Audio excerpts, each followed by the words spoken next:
we are going through Immanuel Kant's Grounding for the Metaphysics of Morals using the Hackett edition. And we come at last to the famous categorical imperative. And I will make a heroic effort here to keep this really brief and really simple, because that's what you need with Kant. Kant is expressing, in this book at least, probably in other books a lot more than we realize, but in this book especially, Kant is expressing really simple ideas. He just doesn't express them in simple language. So I want to try to improve that situation a little bit. We are in the second section of the book, and Kant says, the representation of an objective principle, insofar as it necessitates the will, is called a command of a reason, and the formula of the command is called an imperative. He continues, all imperatives are expressed by an ought, O-U-G-H-T, and thereby indicate the relation of an objective law of reason to a will that is not necessarily determined by this law because of its subjective constitution, the relation of necessitation.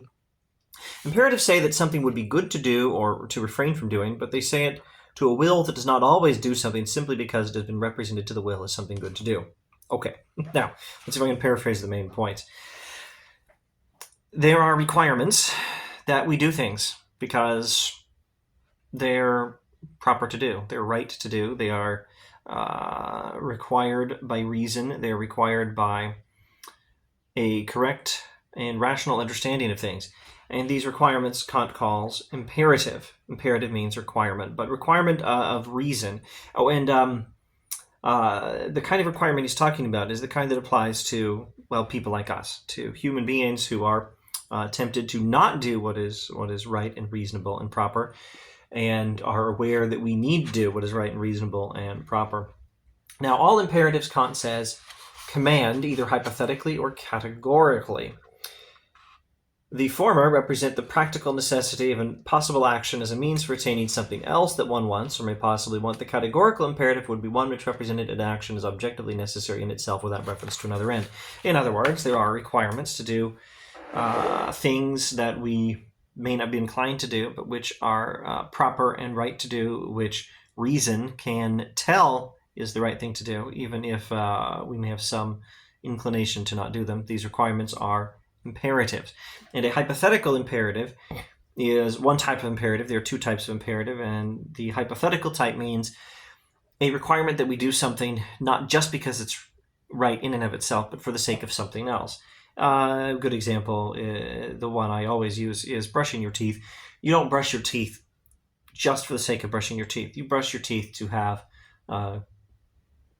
to not have cavities. You brush your teeth for the sake of something else, not in and of itself for its own sake.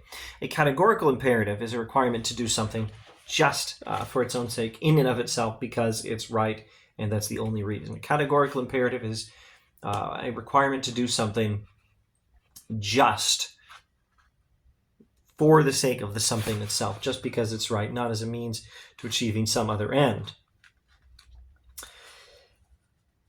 A hypothetical imperative thus says only that an action is good for some purpose, either possible or actual. A categorical imperative, which declares an action to be of itself objectively necessary without reference to any purpose, i.e. without any other end, holds as an apodictic practical principle.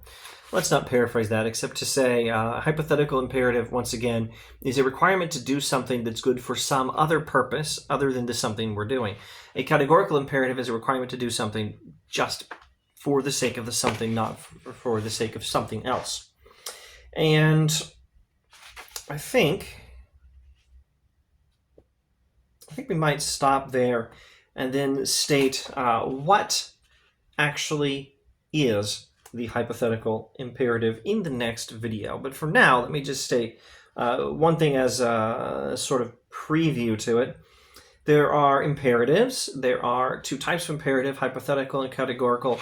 And the categorical imperative type, there's only one. There's only one categorical imperative, only one requirement that we do a thing for its own sake and not for the sake of something else, in and of itself, and not just to achieve some other purpose. Now, what is that categorical imperative? We'll get to that in the next video. Thanks for watching.